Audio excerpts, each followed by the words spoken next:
Bapak, ibu-ibu, saudara-saudara kaum muslimin rahimakumullah. Di dalam kehidupan kita sebagai seorang muslim, minimal 5 kali dalam sehari semalam kita mendengar seruan untuk mendirikan solat yang disebut azan. Ada kalimat menarik di dalam kalimat azan itu, yakni seruan hayya 'alal falah, marilah menuju kepada keberuntungan, marilah meraih kemenangan. Seruan ini adalah kecenderungan dari setiap manusia, apapun warna kulitnya. Artinya, setiap orang dalam hidup selalu ingin meraih dan mencari kemenangan. Kemenangan akan melahirkan kepuasan batin, dan kepuasan batin memberikan kebahagiaan. Sedangkan kekalahan melahirkan penderitaan batin, dan penderitaan batin menjerumuskan seseorang di dalam berbagai bentuk kerugian. Jikalau inilah seruan azan, maka masalahnya ialah apa yang menyebabkan kita meraih kemenangan. Al-Quranul Karim memberikan tuntunan dan ajaran kepada kita bahwa orang-orang yang memperoleh kemenangan itu tidak lain adalah orang-orang yang bertakwa. Hanyalah mereka yang bertakwa kepada Allah Subhanahu wa ta'ala pada akhirnya akan tampil sebagai pemenang. Lalu siapa orang yang bertakwa itu? Dijelaskan dalam awal-awal Al-Baqarah, orang yang bertakwa yang akan meraih kemenangan. Pertama, allazina yu'minuna bil ghaib, yaitu orang-orang yang beriman kepada yang gaib. Percaya bahwa ada alam yang gaib, alam yang abstrak, alam yang tidak bisa dijangkau oleh salah satu daripada panca indera kita. Mereka percaya dan beriman kepada adanya malaikat, beriman kepada adanya iblis dan jin, beriman kepada adanya alam kubur, beriman kepada adanya alam mahsyar, beriman kepada adanya alam akhirat, beriman kepada adanya surga dan neraka. Beriman bukan cuma sekedar beriman dalam ucapan bibir saja, tetapi beriman yang nilai iman itu mampu mewarnai gerak dan gaya hidupnya. Iman yang meresap sampai ke tulang sumsum, kemudian memberikan dampak positif di dalam kehidupan manusia. Alam, kita tahu, adalah sesuatu yang selain Allah, dan Allah bukanlah alam. Apapun namanya selain daripada Allah, itu adalah alam.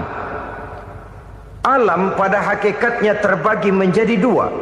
Ada alam syahadah, alam nyata, alam konkret, alam yang bisa dijangkau oleh salah satu indera kita. Kemudian ada alam ghaib, alam yang tidak bisa dijangkau oleh panca indera kita, alam metafisika, alam abstrak, alam yang wajib kita imani keberadaannya. Kita percaya bahwa malaikat itu ada. Kita percaya kepada jin, bahwa jin itu ada. Kita percaya kepada adanya iblis dan setan. Bukan percaya kepada iblis dan setannya, percaya bahwa iblis dan setan itu ada. Itu termasuk salah satu daripada sifat orang yang bertakwa kepada Allah. Saudara-saudara kaum muslimin rahimakumullah, kecenderungan pembangunan yang lebih bersifat materialistis biasanya menggeser aspek kehidupan rohani. Orang berpikir empiri, dan dalam pola pikir yang demikian, maka alam gaib tidak lagi mendapat perhatian. Aspek kehidupan yang bersifat rohaniah malah mulai ditinggalkan. Akibatnya terjadilah kepincangan di dalam kehidupan kita. Pernah ada satu pengalaman pribadi dalam perjalanan kembali ke tanah air. Dalam pesawat di sebelah kanan saya duduklah seorang Jerman namanya Heiner Simonsen. Iseng saya ajak kenalan, saya ajak ngobrol, saya tanya dia. Saya bilang, Mas Heiner ini, kalau pesawat yang kita tumpangi ini jatuh ke bawah, kira-kira apa yang bakal terjadi, Mas? Dia bilang, kita semua akan mati. Begitu? Iya. Oke. Apa itu mati? Tanya saya. Dia bilang, untuk tahu apa itu mati, kita harus tahu lebih dahulu apa itu hidup. Saya pikir nih bule bisa ngomong juga. Baiklah kata saya. Apa hidup menurut Anda itu? Oh, hidup itu dia bilang, kalau seluruh anggota badan kita bekerja secara normal. Paru-paru memompa darah secara normal, jantung berdetak secara normal, sel-sel tubuh bekerja secara fit, dan organisme tubuh hanya mau bekerja secara normal. Dia bilang, kalau kita memberi makan yang cukup, menu yang teratur, dan gizi yang lengkap. Saya bilang, kesimpulannya apa, Ner? Dia jawab, hidup adalah dari tangan ke mulut. Life is from the hand to the mouth, kata dia. Hidup adalah dari tangan ke mulut. Jadi masalah hidup tidak lebih daripada masalah isi perut. Orang pergi pagi, pulang sore, peras keringat, banting tulang, perut yang dibelain. Saya bilang, you are wrong. Sampean salah, Ner. Kamu orang Islam bukan? Bukan. Pantas. Kenapa saya salah? Dia bilang, ya jelas salah. Salahnya di mana? Kamu ini manusia. Kalau hidup cuma dari tangan ke mulut, saya bilang, kambing di kampung saya juga begitu pikirannya, Ner. Itu kambing di kampung saya, asal perutnya kenyang, sudah hidup dia. Perkara besok bagaimana, lusa prospeknya macam mana, bulan depan ada apa, kambing nggak pernah mikir. Di kampung saya kambing juga pikirannya begitu. Kamu Kristen ya? Tadinya. Loh kok tadinya, lalu apa sekarang kamu ini? Dia bilang, sekarang saya netral. Saya tidak beragama, tapi saya percaya kepada Tuhan sebagai pencipta alam. Saya ingat benar dia bilang, I haven't any religious, but I believe to God as the creator of the world. Kenapa bisa netral begitu, Ner? Habis saya bingung katanya. Islam bilang Islam baik, Kristen bilang Kristen baik, Hindu Buddha bilang Hindu Buddha baik, semua agama baik. Saya netral sekalian, nggak beragama. Yang penting saya percaya kepada Tuhan. Saya bilang, Ner, kamu ini kayak orang mau beli celana, lalu bingung. Yang satu bilang Levi's bagus, yang satu bilang Blue Jean hebat, yang satu bilang Wool England hebat. Celana ini hebat, celana itu bagus, celana ini hebat. Semua celana bagus, kamu bingung. Akhirnya netral, tidak pakai celana. Itu juga salah. Saya pikir-pikir, kemudian saya melihat bahwa dua pola berpikir Heiner ini nampaknya sudah mulai menggejala di lingkungan masyarakat bangsa kita.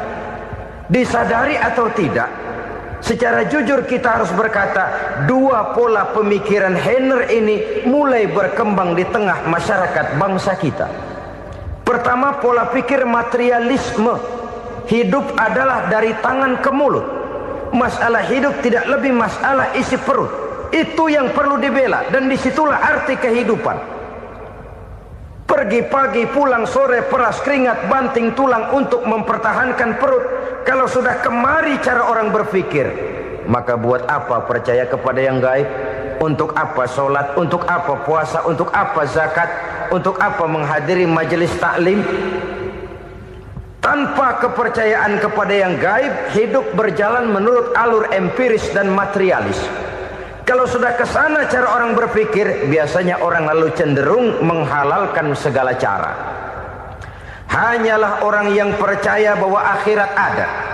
Hanyalah orang yang percaya bahwa alam kubur itu ada. hanyalah orang yang percaya bahwa malaikat itu ada, hidupnya akan lebih terarah dan terkendali. Karena kepercayaan kepada yang gaib, yang merupakan fase daripada kehidupan setelah hidup yang sekarang ini, mewarnai gerak pribadi seseorang di dalam dia melakukan kegiatan hidupnya. Pola berpikir materialisme, disadari atau tidak, mulai menggejala di lingkungan masyarakat bangsa kita. Hidup tidak lebih dari urusan tangan ke mulut, mulut ke tangan, tangan ke mulut. Asal perut sudah kenyang, hiduplah sudah. Perkara bagaimana prospek hari yang akan datang, bagaimana akhirat, tidak jadi persoalan. Ini yang oleh Nabi diperingatkan, ad-dunya sijnul mu'min wa jannatul kafir. Dunia adalah penjara bagi orang beriman dan surga bagi orang kafir. Dulu di zaman Belanda hadis ini pernah disalah tafsirkan, disalah artikan, digunakan sebagai senjata untuk mengkebiri dan membuat impoten umat Islam. Sudahlah umat Islam gak usah macam-macam, kata Belanda. Dunia ini kan penjara buat orang Islam, surga buat orang kafir. Di penjara jangan bertingkah.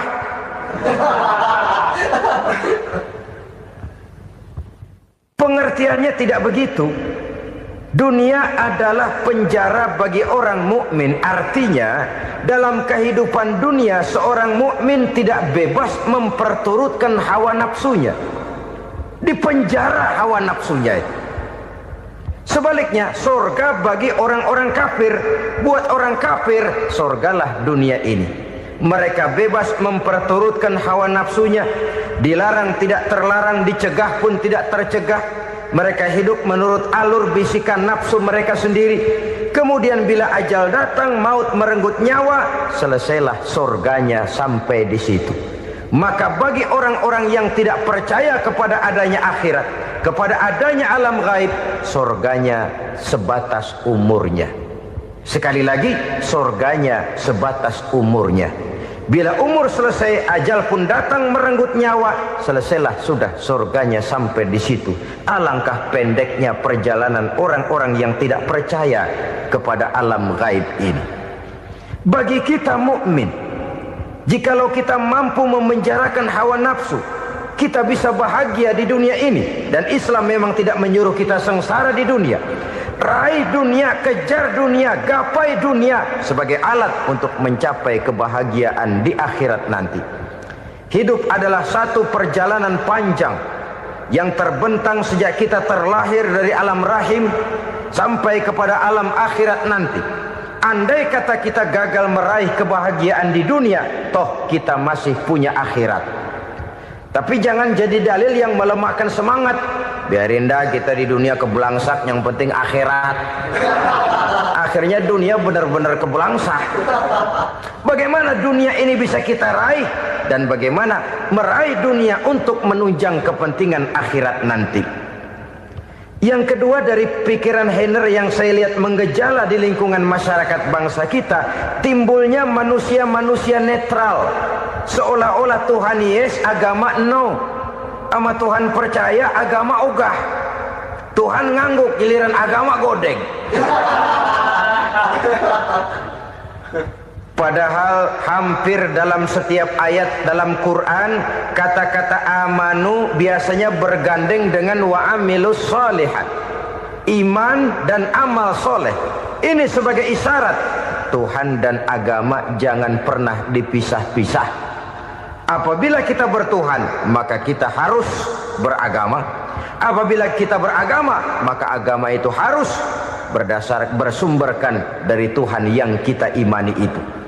Tidak mungkin kita pisah, Tuhan yes, agama no. Sama Tuhan percaya tapi agama bikin sendiri. Sembayangnya cukup bengong 2 jam madep ngulon.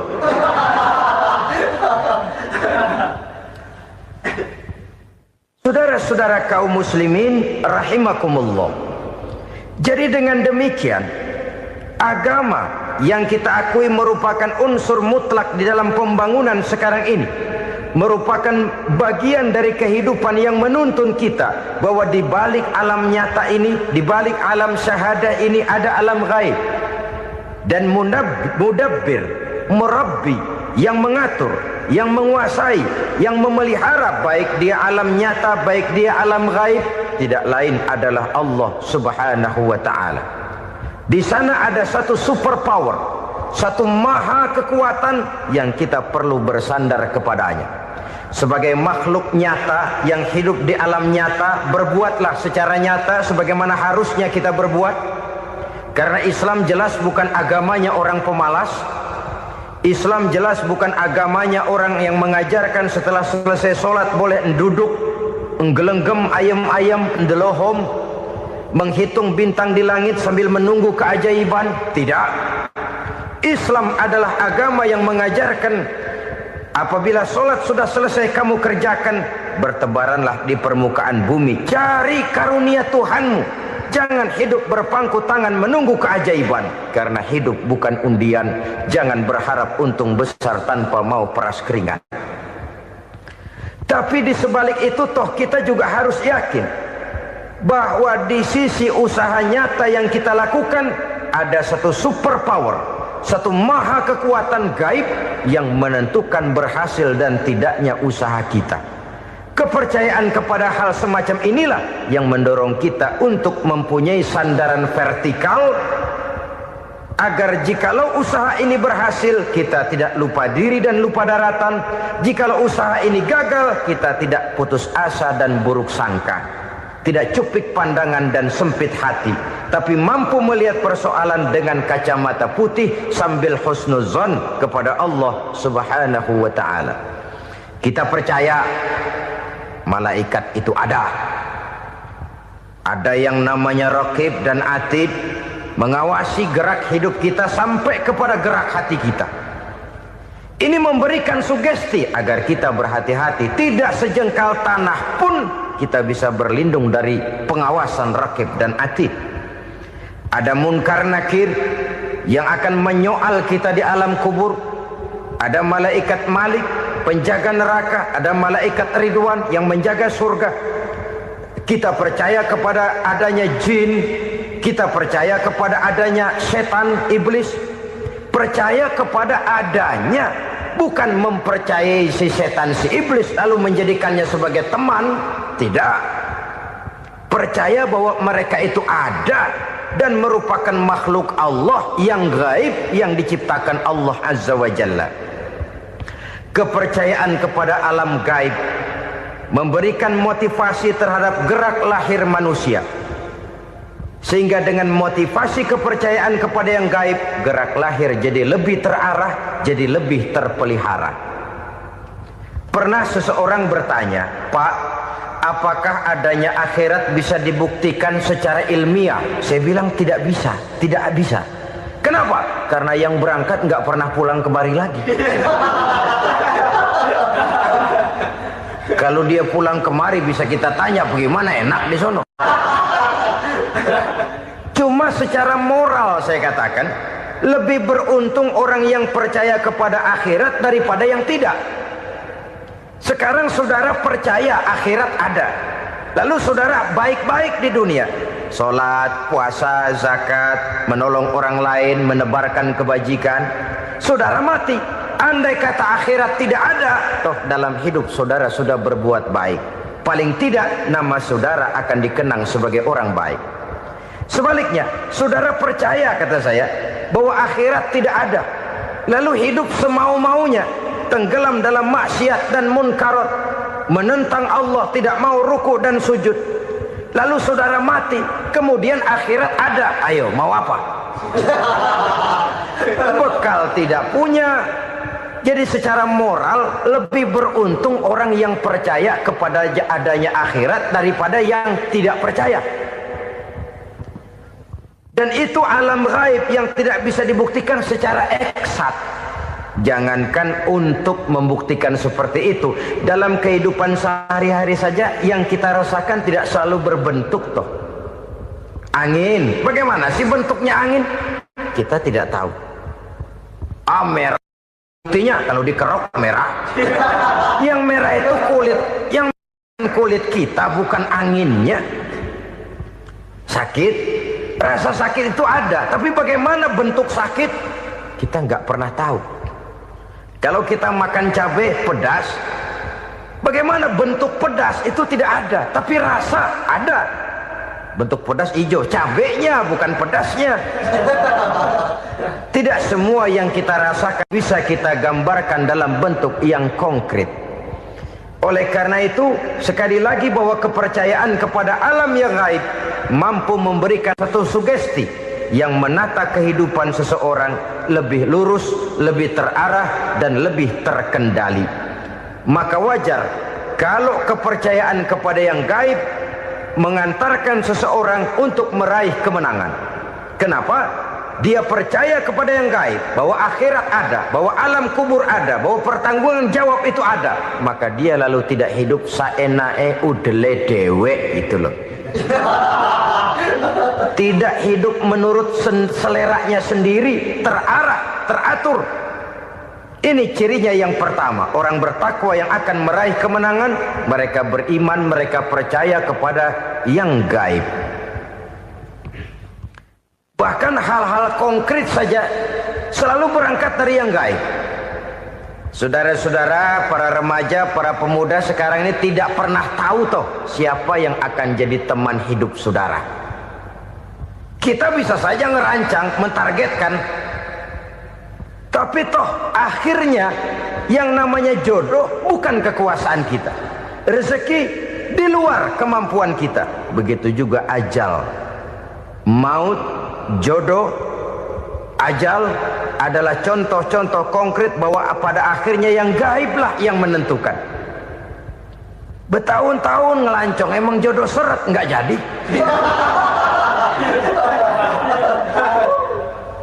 Begitu kenal baru setengah malam nginep ditangkap hansip kan.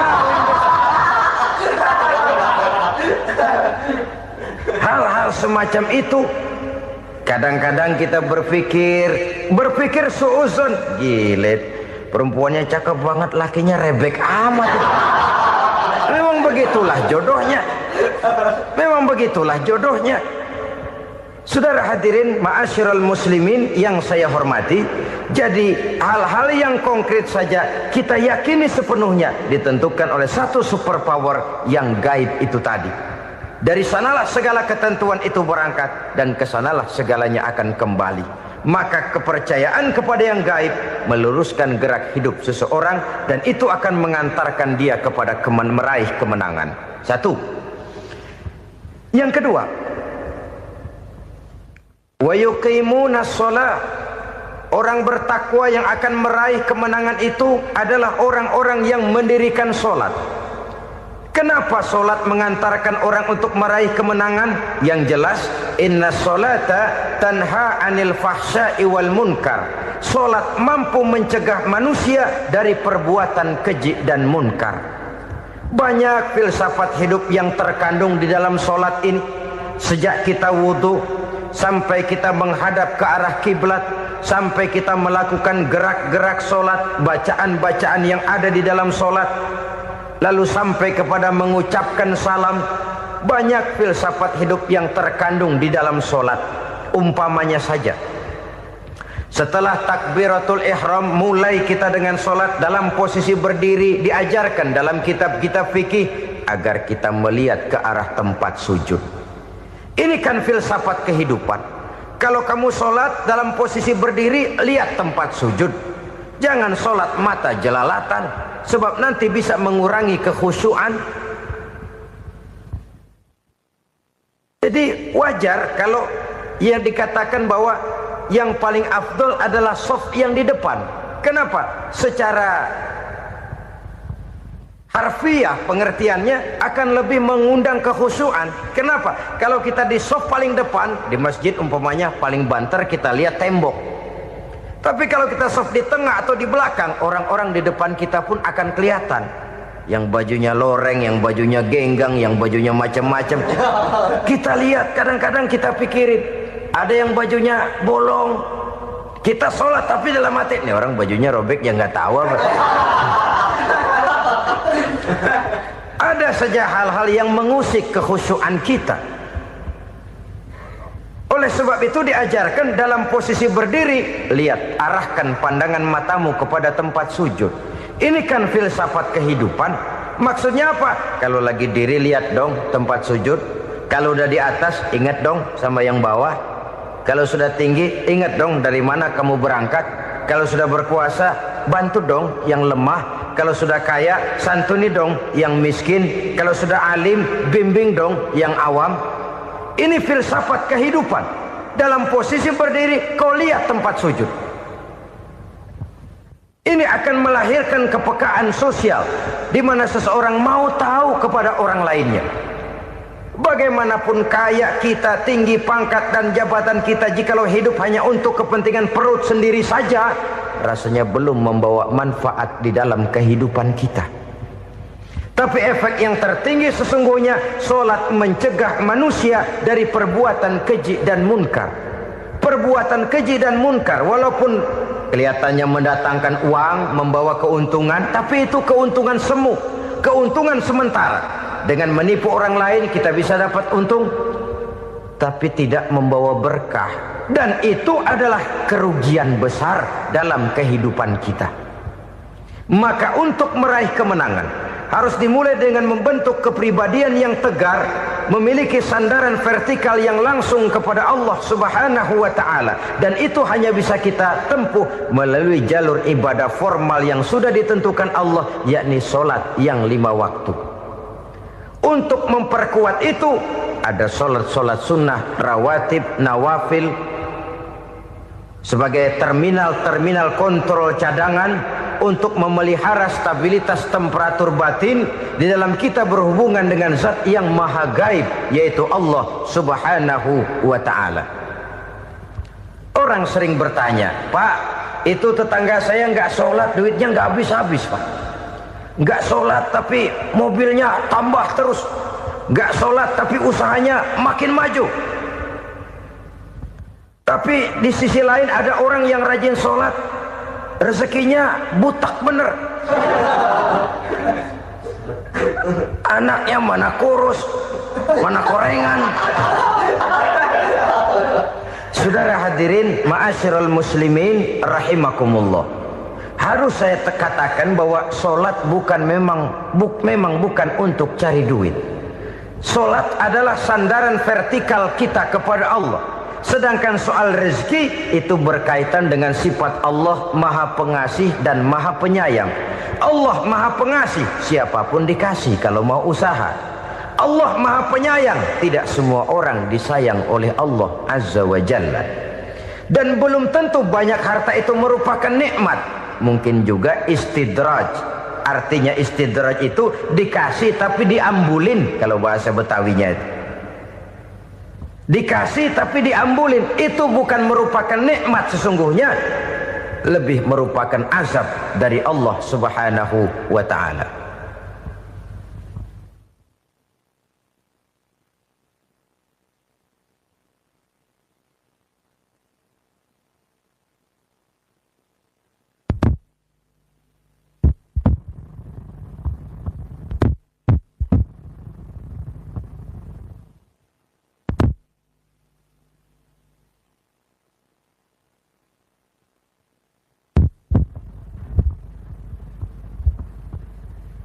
Agama mempunyai sistem solat, dan kita umat Islam telah dituntun oleh Allah Subhanahu wa ta'ala yang wajibnya 5 kali dalam sehari semalam mendirikan solat, dan itu tentu berada dalam jangkauan kemampuan manusia. Pada awalnya barangkali kita memang merasa solat itu satu kewajiban, tapi semakin kita hayati makna, manfaat dan filsafat yang terkandung di dalam ajaran solat, semakin sampai kita kepada keyakinan bahwa solat adalah keperluan kita. Sehingga pada waktu tertentu dinilai puncaknya, kita tidak lagi akan berkata saya wajib solat, tapi kita akan berkata saya perlu solat. Kalau kita sudah merasakan itu adalah keperluan kita, nah di sanalah kita baru akan merasakan ruginya kalau hal itu tidak kita laksanakan. Sepanjang kita masih berkata saya wajib sholat, kita akan lebih merasakan dia sebagai beban ketimbang sebagai keperluan. Yang jelas Allah tidak memerlukan ibadah yang kita laksanakan ini. Dengan kata lain, andai kata satu dunia penuh ini orang tidak ada yang sholat satu pun, Allah tidak akan turun dari jabatan Tuhan. Jangan lalu berpikir kalau kita ngambek se-RW kagak sembahyang Tuhan tekor kali ini ya. Tentu tidak. Itu perlunya kita, bukan perlunya Allah. Dan pada induknya kita akan berkata, saya perlu agama. Kalau secara induk kita sudah memerlukan agama, maka konsep-konsep yang ada di dalam ajaran agama itu pun adalah juga merupakan keperluan kita. Baik dia bernama sholat, baik dia bernama puasa, baik dia bernama zakat, baik dia bernama haji, seluruhnya adalah keperluan kita. Dan sesuatu yang kita perlukan apabila tidak kita laksanakan akan melahirkan kerugian di dalam kehidupan. Jangan heran kalau kita membaca riwayat perjalanan hidup para salafus soleh, orang-orang soleh. Ada yang tahajud sampai 100 rakaat, ada yang sholat malam kakinya sampai bengkak. Kita sekalinya bengkak biri-biri. Ada yang sholat membaca surah dalam Al-Quran sampai khotam Quran. Kok mau? Mereka sudah merasakan itu keperluan. Itu saja soalnya. Satu saat pun jikalau kita merasa bahwa itu keperluan saya, kita pun akan melaksanakan seperti itu. Keperluan saya dalam kehidupan. Inilah yang kedua. Yang ketiga, orang bertakwa yang akan meraih kemenangan itu, wa mimma razaqnahum yunfikun. Mereka membelanjakan sebagian daripada rezeki yang diberikan Allah kepada mereka. Mereka infakkan di jalan Allah. Ada satu dialog menarik. Satu hari seorang anak muda bertemu dengan seorang kakek-kakek yang sudah dikenalnya baik. Bertanyalah anak muda ini, "Kek, umur kakek berapa tahun?" 15 tahun, kata si kakek. "Anak kakek berapa orang?" 1. "Harta kakek berapa banyak?"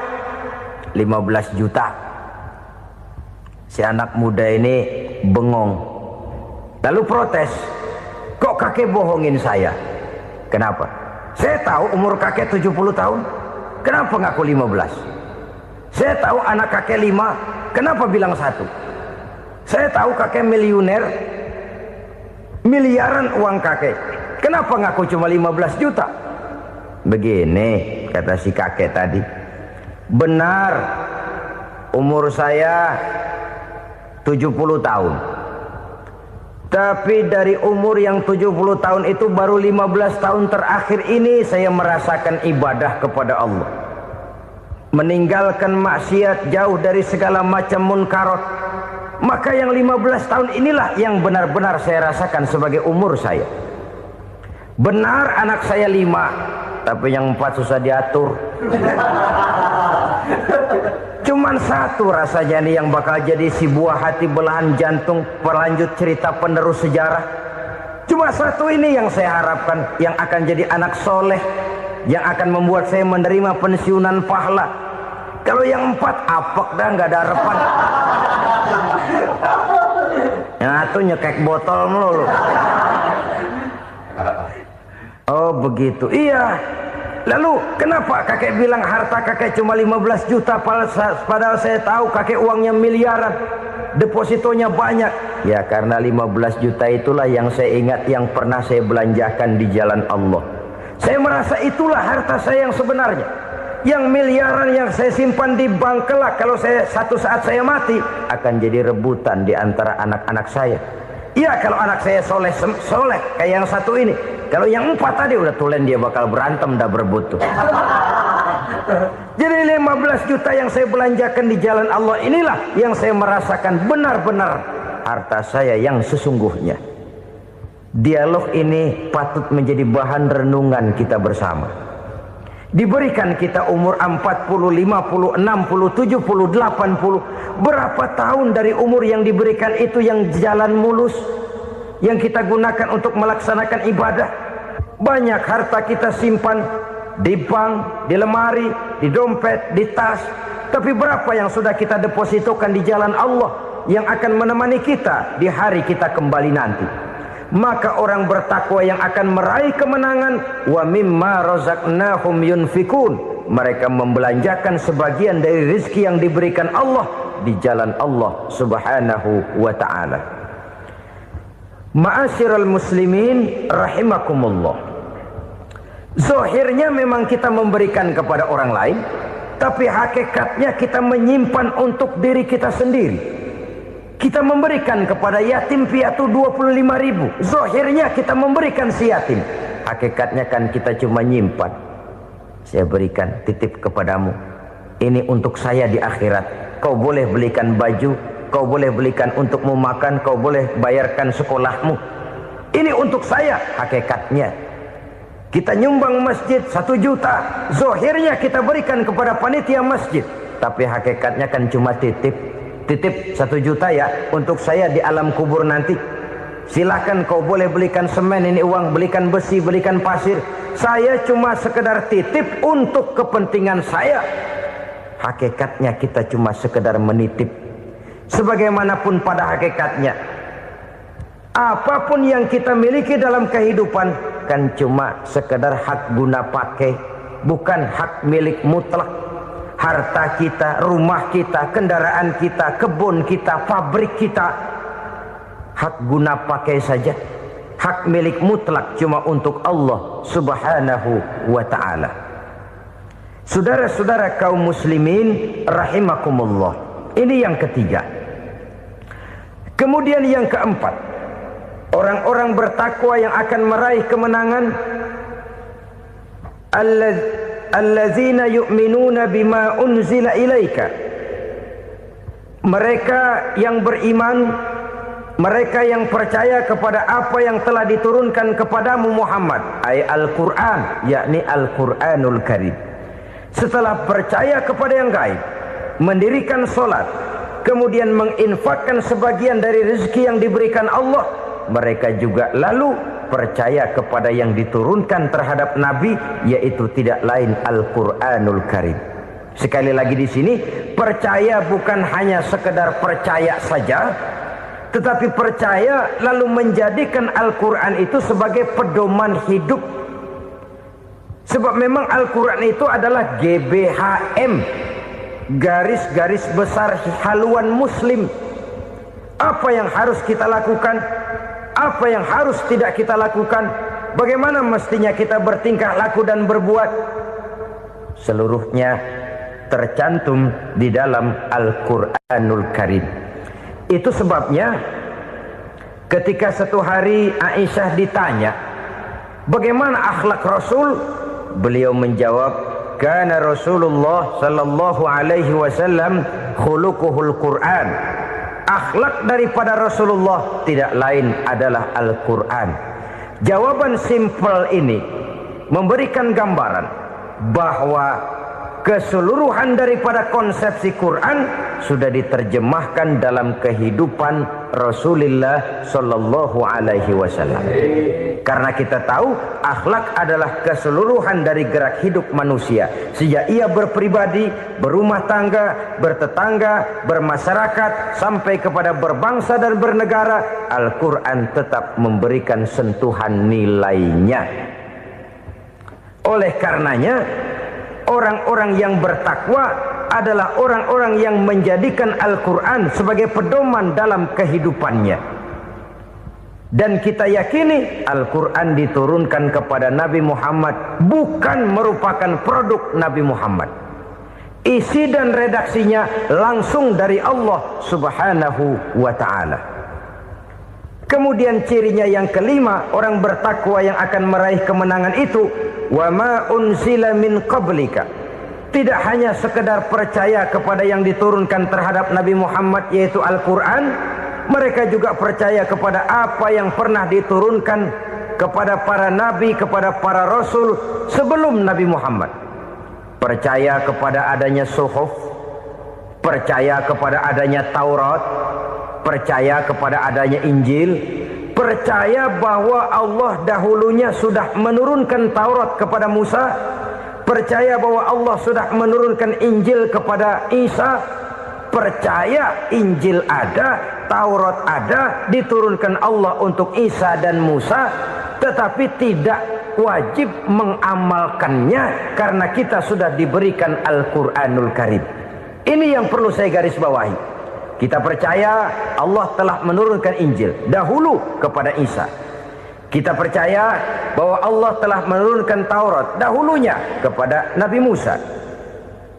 Kadang-kadang ini dijadikan dalih, dikacaukan pengertiannya. Quran saja mengajarkan bahwa orang yang bertakwa harus percaya kepada Injil, maka pakailah Injil. Apalagi kalau ayat sebelumnya ditilap, dihapus, dihilangkan, Injilnya yang ditekankan, maka akan terjadilah penekanan yang salah arah. Karena salah arah akhirnya bisa merusak dan menghancurkan akidah. Ketika Rasul suatu saat pernah ditanya orang, "Ya Rasul, bagaimana sikap kita sebagai muslim terhadap Injil yang ada sekarang?" Beliau menjawab, "La tukadzibuhu jami'an wa la tusaddiquhu jami'an." Jangan didustakan seluruhnya, jangan juga dibenarkan semuanya. Artinya, ini sudah merupakan gambaran dari Rasul bahwa dalam Injil yang ada sekarang masih ada ajaran-ajaran tauhid yang dibawa oleh Nabi Isa dan diajarkan kepada umatnya. Tapi juga dalam Injil yang sekarang ini sudah terkena intervensi dan investasi manusiawi. Karena itu Rasul menyimpulkan, la tukadzibuhu jami'an wa la tusaddiquhu jami'an.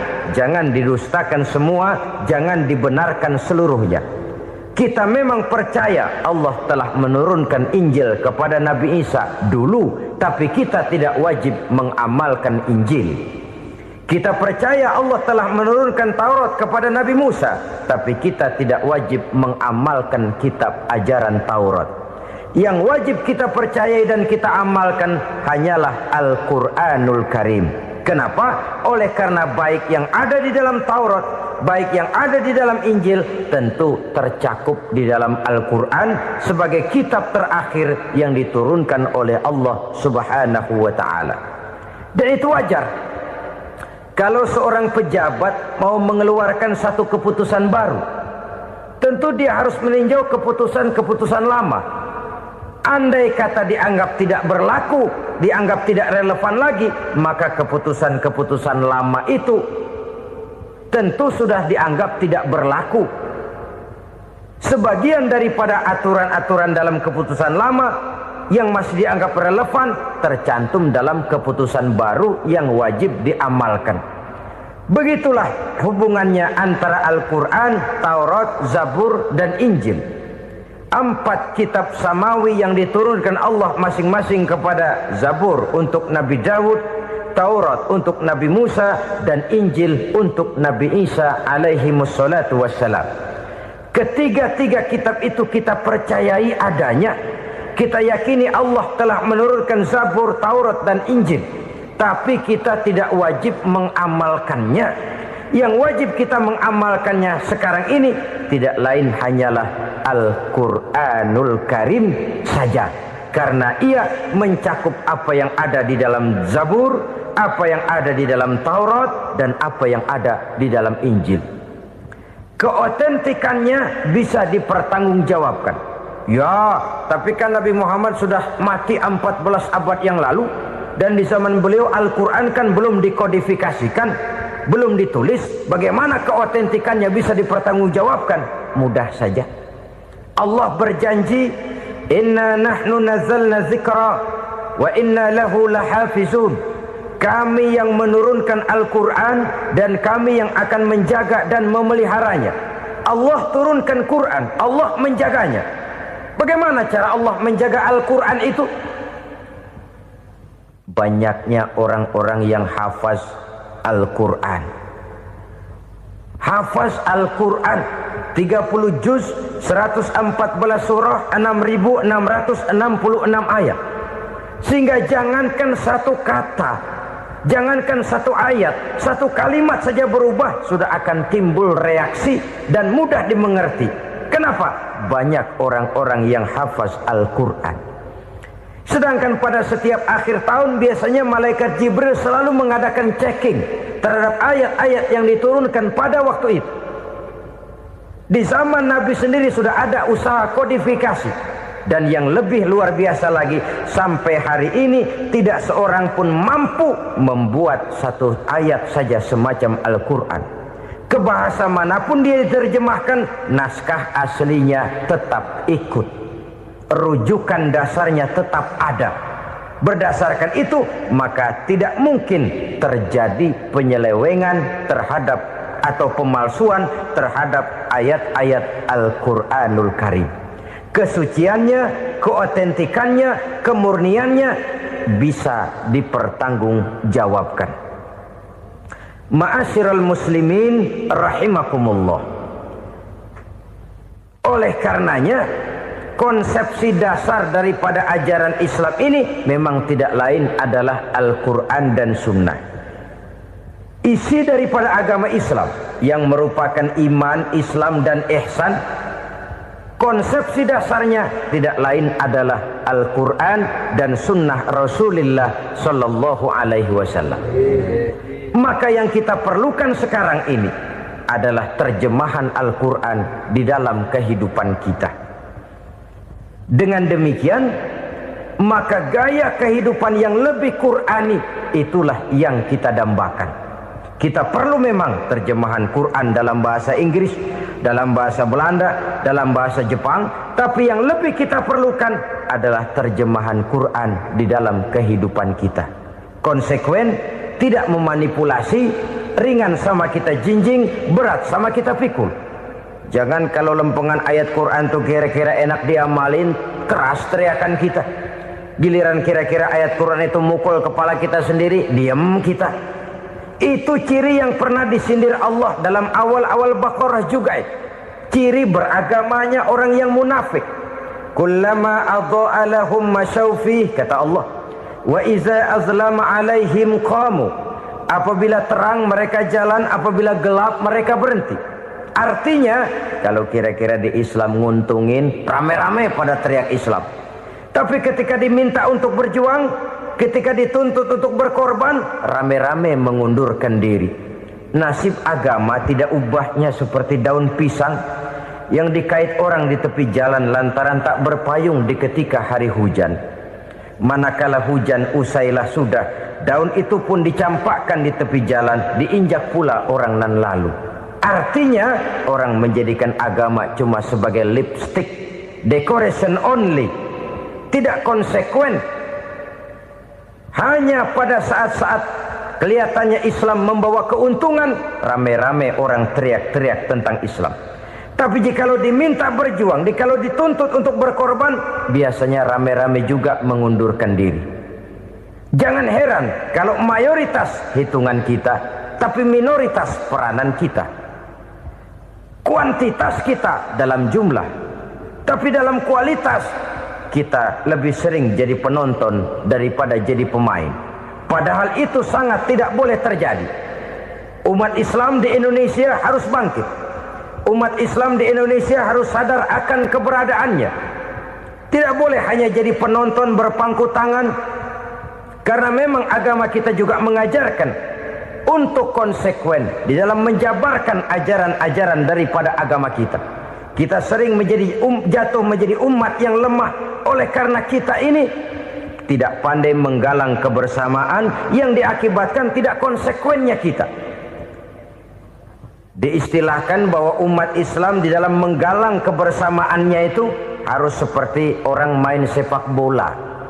Saudara-saudara kan tahu orang main sepak bola itu. Orang main sepak bola, kalau pertandingan belum dimulai sih silakan saja kumpul di luar lapangan, atur strategi yang baik. Tapi kalau pertandingan sudah dimulai, turun ke lapangan hijau, jangan kumpul terus. Ada sepak bola gotong royong, mundur-mundur rame-rame, depan ke depan kumpul melulu mainnya. Kalah. Orang main sepak bola itu ya harus ada penyerang tengah, harus ada penjaga gawang, harus ada strikernya, harus ada kiri luarnya, kanan dalamnya yang jadi backnya. Posisi boleh bermacam-macam, tapi yang penting saling ngoper untuk menggolkan gawang lawan. Begitulah umat Islam ini. Boleh ada yang jadi pejabat, boleh ada yang jadi pengusaha, boleh ada yang jadi petani, silakan ada yang jadi seniman, ada yang jadi penyair, ada yang jadi artis sekalipun. Tapi kalau sudah berhasil menguasai bola, jangan lupa operannya. Operan itu yang langka. Kita ini muslim kadang-kadang kalau sudah memegang menguasai bola, kalau belum mau mampus, belum mau ngoper. Nanti kalau sudah nggak punya bola, baru mau ngoper. Kalau sudah dengar-dengar mau dekat pensiun, baru mau jihad, baru mau berjuang, baru mau ngurus pesantren. Tanda tangan sudah tidak laku, memo sudah tidak dihargai, baru mau berjuang. Kemarin kemana mas? Kita tidak pandai memanfaatkan posisi. Dengan kata lain, kalau kembali kepada persoalan kita, konsekuensi kita terhadap agama yang kita anut ini belum ideal. Kita masih lebih sering berislam ini pada saat-saat yang menurut perhitungan kita membawa keuntungan. Tapi kalau diminta berjuang, dituntut berkorban, yang itu pun hakikatnya adalah untuk kepentingan kita juga. Allah tidak pernah menuntut kita untuk jihad bagi kepentingan Allah, itu tidak. Berjuang menegakkan agama Allah, apakah untuk kepentingan Allah? Tidak. Untuk kepentingan kita. Sebab nilai-nilai jihad itu pada akhirnya akan membawa kita kepada suatu kebahagiaan. Setidaknya kalau tidak di dunia, tentu di akhirat sebagai syahid. Oleh karena itu, pada bagian akhir ini saya ingin mengajak, marilah kita konsekuen. Sekali kita berkitabkan Al-Quranul Karim, mari dia kita jadikan pedoman. Jangan cuma kita jadikan sebagai penghias dinding, pelengkap rumah, bahwa di rumah kita ada Al-Quran, tapi yang baca kecoa. Habis pada bolong tuh Quran. Yang penting kan punya Quran. Ditaruh di pintu rumah. Biar apa? Biar kuntilanak kagak masuk katanya. Ya apa itu nasib Quran, cuma kerjanya jaga pintu, ngusir kuntilanak, ngusir memedi. Bagaimana kita hidup menurut tuntunan Al-Quran? Kadang-kadang tidak pernah menjadi masalah bagi kita. Maka bagaimanakah Al-Quran akan mungkin membawa keberkahan dalam hidup kalau ajarannya kita injak-injak dalam keseharian kita? Mewujudkan gaya hidup yang lebih Qurani, itulah yang akan kita rintis di dalam kehidupan kita. Bertahap, step by step, menurut kemampuan yang ada pada kita. Jika jalan ini tidak bisa kita selesaikan, percayalah akan ada generasi penerus yang akan melanjutkan usaha dan cita-cita mulia itu. Jadi percaya kepada Taurat, percaya kepada Injil, sekadar percaya Allah dahulunya sudah menurunkan itu, tapi kita tidak wajib mengamalkannya. Kenapa? Generasi Injil masa berlakunya sudah kedaluarsa. Taurat masa berlakunya sudah kedaluarsa. Injil pernah berlaku untuk orang Nasrani di zaman Nabi Isa. Taurat pernah berlaku untuk orang Yahudi di zaman Nabi Musa. Setelah generasinya berlalu, datang Rasul penutup yang membawa Al-Quranul Karim. Maka Al-Quran itulah yang berlaku menjadi pedoman sampai hari akhir nanti. Jangan jauh dari Al-Quran, karena apabila ini kita lakukan, maka kita akan kembali kepada satu gaya hidup yang jauh dari tuntunan agama, dan itu artinya kita akan semakin jauh untuk meraih kemenangan. Saudara-saudara kaum muslimin rahimakumullah.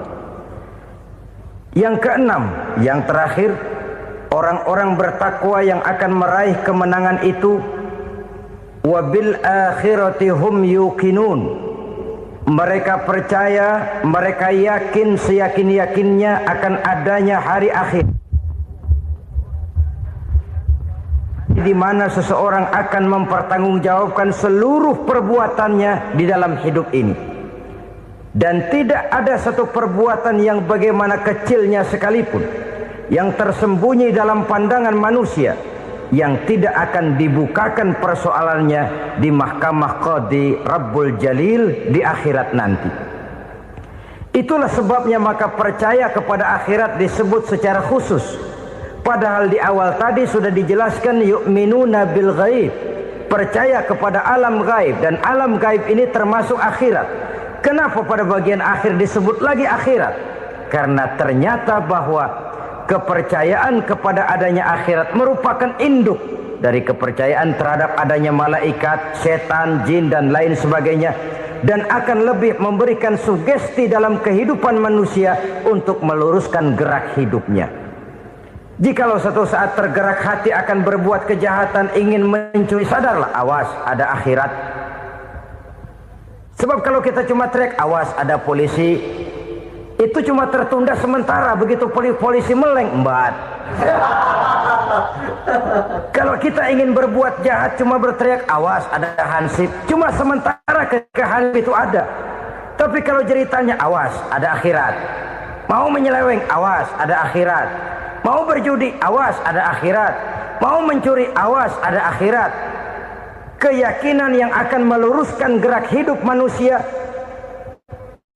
sehingga gerak itu jadi lebih terarah dan terkontrol, tidak merugikan baik diri sendiri, lebih-lebih orang lain. Ternyata bahwa kepercayaan kepadanya adanya hari akhirat sanggup menjadi sumber daya kontrol dari kehidupan manusia, sehingga ia tidak terjebak dalam perbuatan maksiat dan munkarat. Saudara-saudara kaum muslimin, inilah saja yang kita bicarakan pada pertemuan kali ini. Semoga Allah subhanahu wa ta'ala memberikan kekuatan zahir dan batin kepada kita untuk dapat meraih kemenangan dengan beriman kepada yang gaib. 7 macam perkara yang merusak akidah dan keimanan, merusak amal perbuatan yang sudah kita kerjakan, merusak sendi-sendi kehidupan sosial, pendek kata merusak segala hal di dalam kehidupan kita. Jauhilah olehmu 7 macam perkara yang merusak. Yang pertama, asyirku billah, menyekutukan Allah subhanahu wa ta'ala. Agama dimulai dari keyakinan, maka kehancuran agama selalu dimulai dari kehancuran keyakinan, iman atau akidah yang dimiliki oleh seseorang. Dan untuk menghancurkan nilai-nilai iman yang kita miliki ini, orang rasanya tidak akan menghantam kita dengan peluru kendali, orang tidak akan mengirimkan nuklir ke sini, orang tidak juga akan mengirimkan satuan militernya ke sini untuk menghancurkan nilai-nilai iman. Dibanjiri kita dengan paham-paham yang merusak dan mendangkalkan akidah, baik ia bernama materialisme, baik ia bernama sekularisme, baik ia bernama banjirnya maksiat dan munkarat, baik ia bernama banjirnya peradaban dan kebudayaan yang menghancurkan moral daripada anak-anak kita. Sedikit demi sedikit melenturkan dan melunturkan nilai-nilai keimanan kita, untuk kemudian pada waktunya nilai iman itu akan bertukar dan berganti menjadi nilai syirik kepada Allah subhanahu wa ta'ala. Atau pada sisi lain, menjadikan yang selain Allah sebagai tujuan akhir daripada kehidupan kita.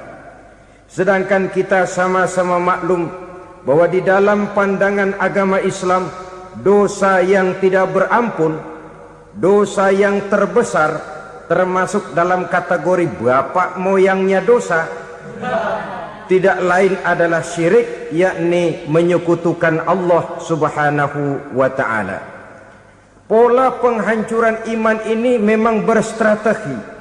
Ditawarkan kita kepada paham materialisme, paham kebendaan, di mana otak menempati urutan sebagai ranking pertama, Tuhan jatuh pada urutan kedua. Lalu menyusul kepada paham sekularisme, Allah dipisahkan dari seluruh kegiatan hidup ini, untuk pada gilirannya menjadikan yang selain Allah sebagai tujuan akhir daripada seluruh kegiatan hidup kita. Oleh karenanya, kewajiban menjaga nilai-nilai iman ini merupakan kewajiban yang mulia tetapi berat, tidak hanya untuk kita, tetapi juga bagaimana mewariskannya kepada anak-anak kita, generasi yang akan datang. Orang-orang tua bijaksana yang diceritakan di dalam Al-Quran, kalau sudah berpikir tentang anak-anaknya, pertanyaan yang paling mereka risaukan ialah, ma ta'buduna min ba'di.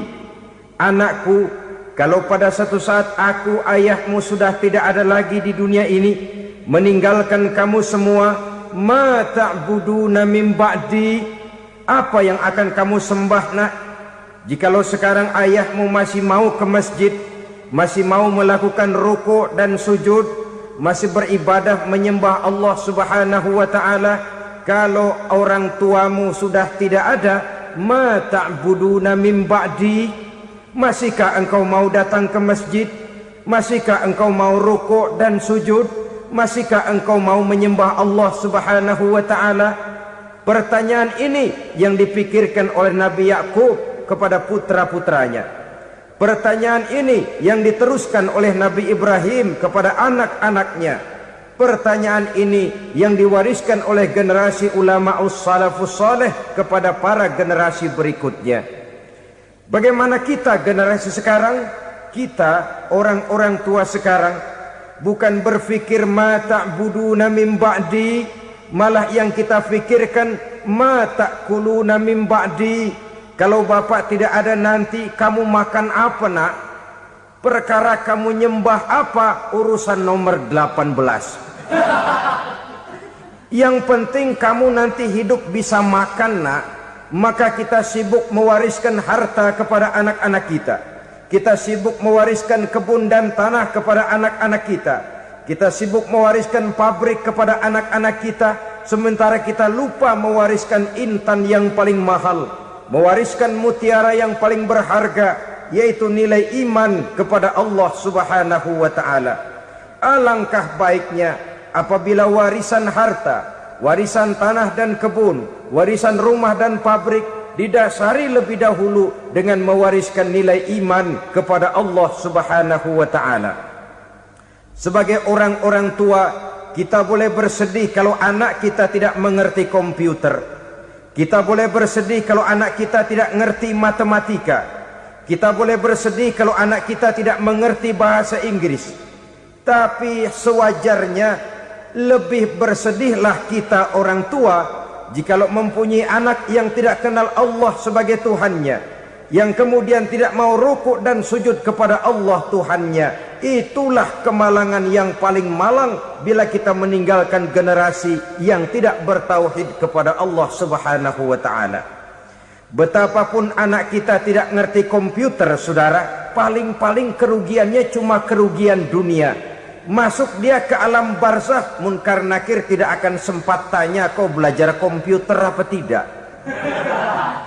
Kumpul dia di padang mahsyar, malaikat juga tidak akan tanya matematikamu nilainya berapa. Yang ditanya kau kenal Allah, kau rukuk dan sujud kepadanya, kau pernah datang ke masjid. Oleh karena itu sekali lagi, menjaga nilai iman tidak hanya untuk kita, tetapi juga mewariskannya kepada anak-anak kita, generasi yang akan datang.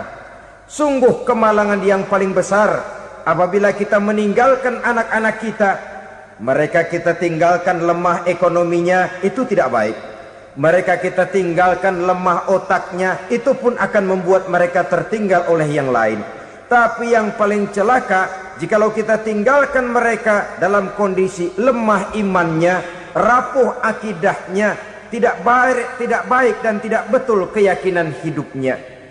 Oleh karena itu Nabi berpesan, jauhilah 7 perkara yang merusak. Yang pertama, syirik kepada Allah Subhanahu wa ta'ala, menyekutukan Allah baik dalam ucapan, dalam keyakinan ataupun dalam perbuatan. Ini perkara pertama yang termasuk 7 perusak besar di dalam kehidupan. Kalau sudah jatuh kita ke lembah syirik, bagaimanapun banyak kebaikan yang kita kerjakan, berjiwa sosial, bertangan pemurah, gemar menolong orang lain, kalau memang dasarnya syirik, maka seluruh kebaikan kita akan hancur, tidak akan ada nilainya dalam pandangan Allah Subhanahu wa taala.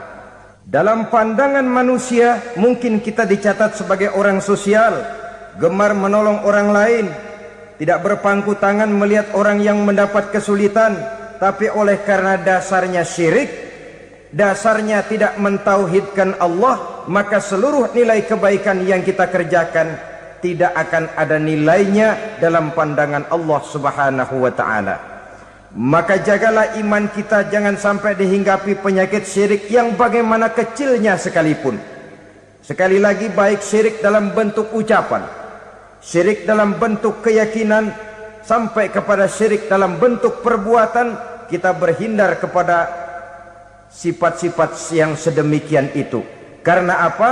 Dalam satu ayat Quran Allah Subhanahu wa taala menjelaskan, innallaha la yaghfiru ayyushraka bih wa yaghfiru ma duna dzalika liman yasha. Allah tidak akan memberi ampun kepada orang-orang yang menyekutukannya, tapi Allah masih mau memberikan ampun kepada dosa-dosa yang selain itu bagi orang-orang yang dikehendakinya. Dosa selain syirik, apabila kita bertaubat, Allah masih mau mengampuni. Tapi kalau sudah jatuh ke tempat syirik, itu sudah dosa yang tidak berampun. Taubatnya tidak lain melepas syirik, kembali kepada tauhid, berkeyakinan bahwa hanya ada Allah Subhanahu wa taala, Tuhan satu-satunya yang lam yalid wa lam yulad wa lam yakul lahu kufuwan ahad. Tidak beranak, tidak pula diperanakkan, dan tidak satupun yang dapat menyerupai Tuhan Allah Subhanahu wa taala. Saudara-saudara kaum muslimin rahimakumullah, bahwa kita di zaman sekarang memang tidak menyembah berhala, ya. Bahwa kita tidak berterang-terangan mengatakan Tuhan lebih dari satu, memang. Bahwa kita tidak berkeyakinan Tuhan itu punya anak atau diperanakkan, tentu. Tapi dalam perbuatan dan i'tiqad kita kadang-kadang jatuh tanpa kita sadari ke tempat yang bernama syirik ini. Oleh karenanya, di zaman di mana teknologi makin canggih, di mana kemajuan pembangunan makin menjangkau berbagai aspek kehidupan, diperlukan keseimbangan antara kemajuan fisik material dengan kemajuan mental spiritual. Apabila tidak ada keseimbangan, yang terwujud tentulah kepincangan, yang diawali dengan pincangnya cara kita berpikir, sehingga pada akhirnya akan mengarah kepada pincangnya cara kita berbuat dan bertindak di dalam kehidupan kita. Oleh karena itu Nabi berpesan, jauhilah sifat syirik, karena syirik merupakan dosa yang teramat besar. Ini sifat merusak yang pertama. Yang kedua, kata Nabi, wasihra, jauhilah sihir. Sihir ini juga termasuk perkara yang merusak kehidupan. Kita semua sama-sama maklum bahwa sihir sebenarnya bukan persoalan baru. Sejak sebelum datang Islam, sihir itu sudah ada. Di zaman Yunani kuno sihir ada, di zaman Mesir kuno, di zaman Cina kuno, dan yang lain-lain yang serba kuno, sihir itu sudah ada. Bahkan para nabi pun, para rasul yang diutus oleh Allah Subhanahu wa taala, senantiasa berhadapan dengan ahli-ahli sihir untuk menguji kebenaran dari misi yang mereka bawa. Sihir adalah perbuatan di luar kebiasaan yang bisa dikerjakan oleh ahlinya dengan bantuan jin atau setan. Hukum mempelajari sihir adalah haram, mengamalkannya lebih haram lagi. Sebab itu saudara-saudara, Sihir merupakan perbuatan merusak yang harus kita jauhi. Ciri-ciri daripada perbuatan sihir, pertama, ia mengandung tipuan, bayangan khayal. Di zaman Nabi Musa misalnya, orang melihat tambang-tambang itu seperti ular. Nabi Musa melayangkan tongkatnya menjadi ular-ular besar yang memakan ular-ular kecil ciptaan tukang-tukang sihir Fir'aun tadi. Lalu sihir bisa terjadi dengan bantuan jin kafir atau setan. Kemudian ciri yang ketiga, sifatnya halus dan tersembunyi. Taruh kata ada seorang ahli sihir yang mempergunakan ayat-ayat Quran sebagai jompa-jampe, sebagai baca-bacaan, itu cuma sekedar kedok. Tujuannya tidak lain menjadikan agama sebagai ketok untuk membenarkan cara yang dimurkai oleh Allah Subhanahu wa ta'ala. Satu hadis yang diriwayatkan oleh Imam Bazar dan Tabrani, Nabi berpesan, "Laisa minna man tatayyara lahu au takahhana au tukuhhina lahu au sahira lahu." Tidak termasuk ke dalam golonganku, kata Nabi. Tidak termasuk umatku. Siapa mereka? Man tatayyara lahu, orang yang bertatoyur. Apa tatoyur itu? Dari kalimat toyaro, artinya terbang. Toir biasa diartikan dengan burung. Tatoyaro percaya kepada suara-suara burung. Man tatayyara lahu, mempercayai, meyakini dengan benar-benar kepada suara beburungan. Kan suka ada itu, nah bunyi burung tuh, maling liwat. Maling liwat. Burung bunyi, maling liwat. Itu termasuk tatayyara lahu, percaya kepada suara burung. Kan aneh kalau suara orang nggak dipercaya, suara burung malah dipercaya. Ada ustadz ceramah, kiai ngaji, nggak mau didengerin, burung dengerin bener. Nah, suaranya dari sebelah mana? Belah kulon. Nah, itu tandanya ano. Habis dihitung-hitung. Itu termasuk tatayyara lahu. Au takahana, atau bertenung, au tukuhina, atau minta ditenungkan, au sahirolahu, atau melakukan perbuatan sihir, atau minta disihirkan. Laisa minna, tidak termasuk ke dalam golonganku, kata Nabi. Sehingga dengan demikian saudara-saudara, menghadapi sihir dengan sihir sekalipun termasuk perbuatan yang tidak diajarkan oleh agama. Kita kan mempelajari sihir untuk jaga diri, tidak apa-apa. Yang dilarang mengamalkannya, dilarang juga mempelajarinya. Sebab orang kalau sudah mengetahui, biasanya lalu terangsang untuk mencoba. Kalau percobaannya berhasil, biasanya terangsang untuk coba lagi dan coba lagi. Pada akhirnya ketagihan, lalu beralih menjadi profesi, apalagi itu nanti bisa mendatangkan hasil uang. Saudara-saudara kaum muslimin rahimakumullah, kita manusia makhluk nyata, kita hidup di alam nyata, terikat oleh sunnatullah, causality.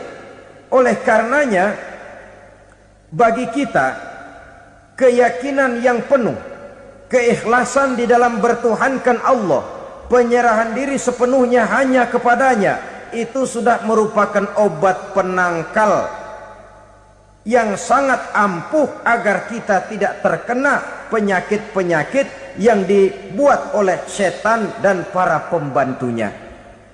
Sehingga beberapa ayat Quran mengajarkan, misalnya a'udzu bikalimatillahi tammati min syarri ma khalaq, atau bismillazi la yadurru ma'asmihi syai'un fil ardi wala fis sama, dengan menyebut nama Allah yang tidak bisa mendatangkan bahaya sedikit pun, dari baik yang datang dari langit maupun yang datang dari bumi.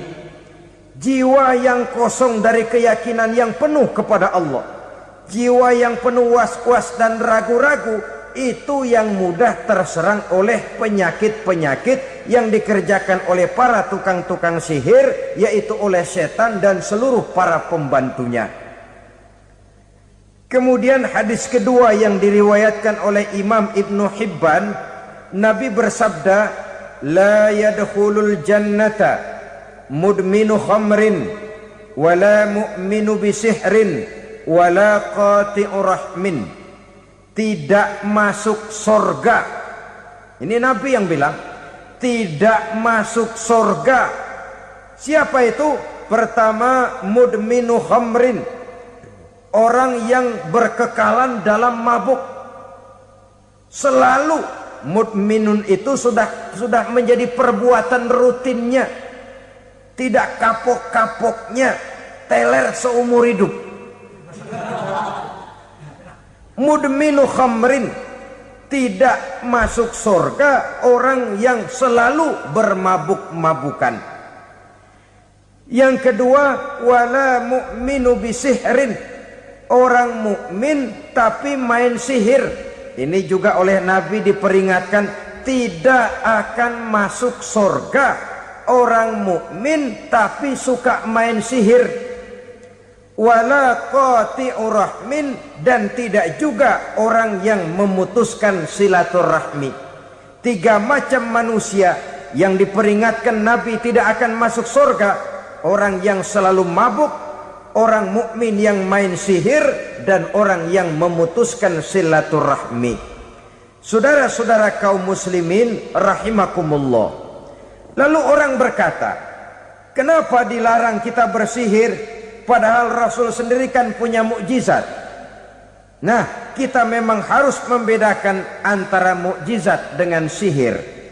Dalam kehidupan agama kita kenal ada yang namanya mukjizat, ada yang namanya karomah atau keramat biasa diucapkan, ada yang namanya maunah, ada yang namanya irhas, ada juga yang namanya sihir. Kesemuanya ini berbeda, saudara-saudara. Yang dinamakan mukjizat itu khusus untuk para rasul saja. Satu kejadian luar biasa yang terjadi dilakukan oleh rasul atas izin dari Allah Subhanahu wa taala.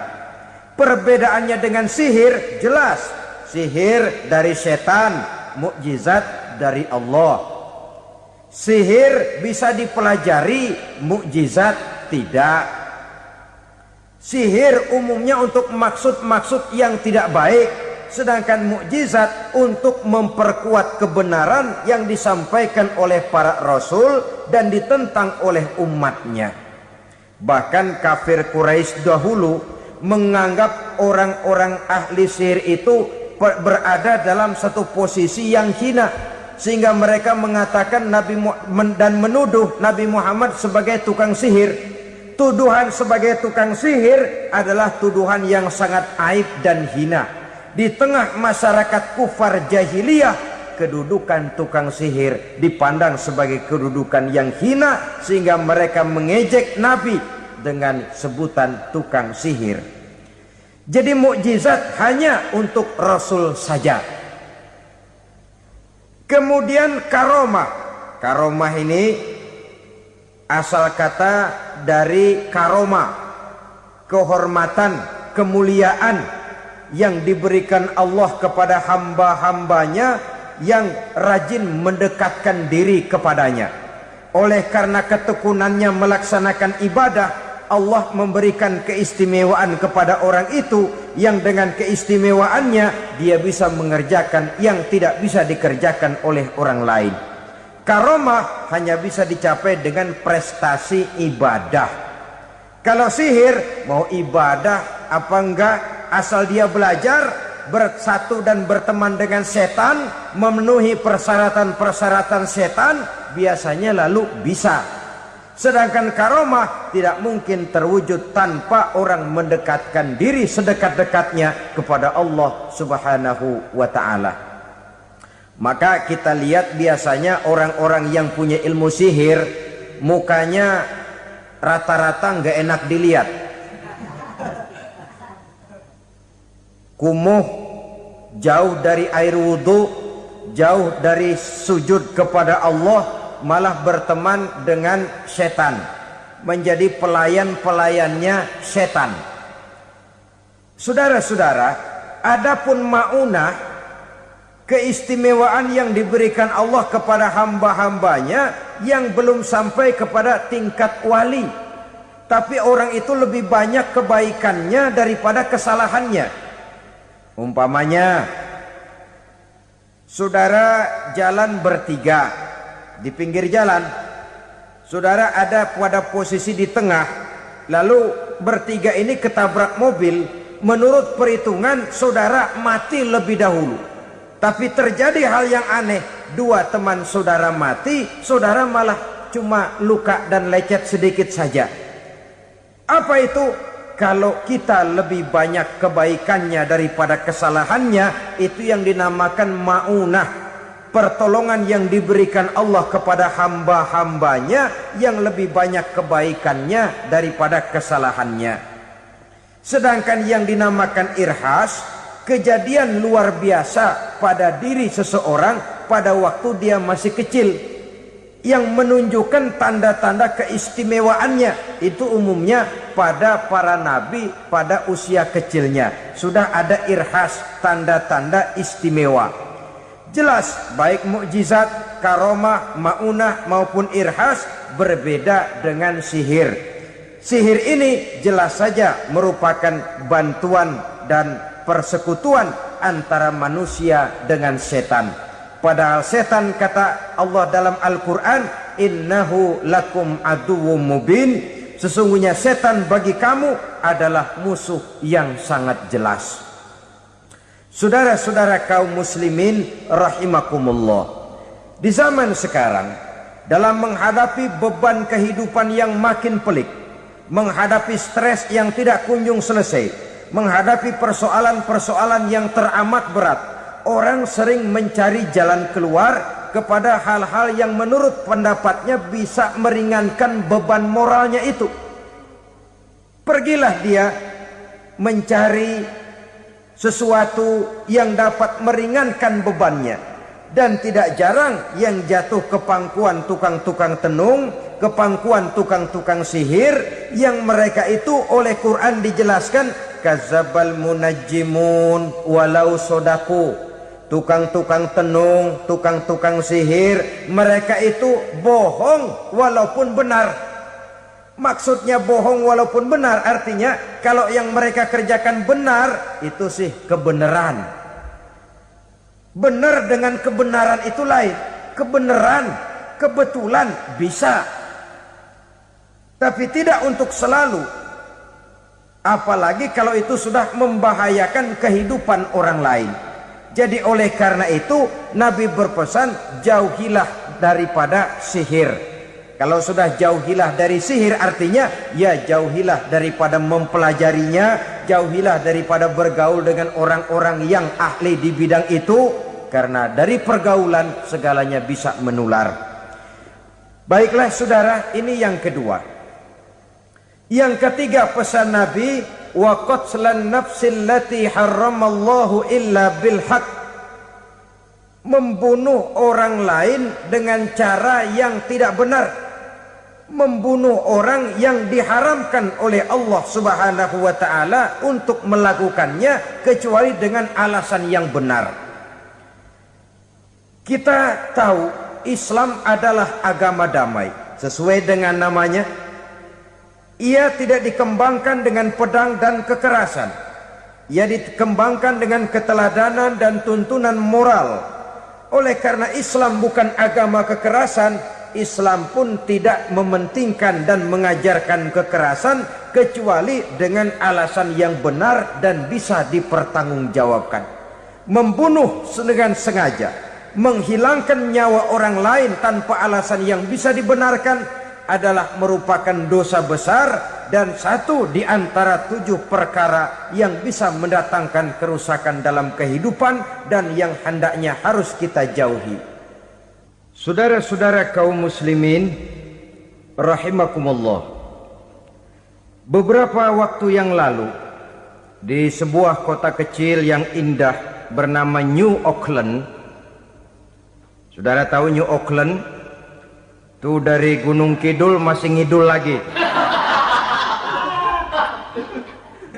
Pernah diadakan satu seminar yang membicarakan bagaimana menyelamatkan masyarakat manusia dari bahaya Perang Dunia Ketiga.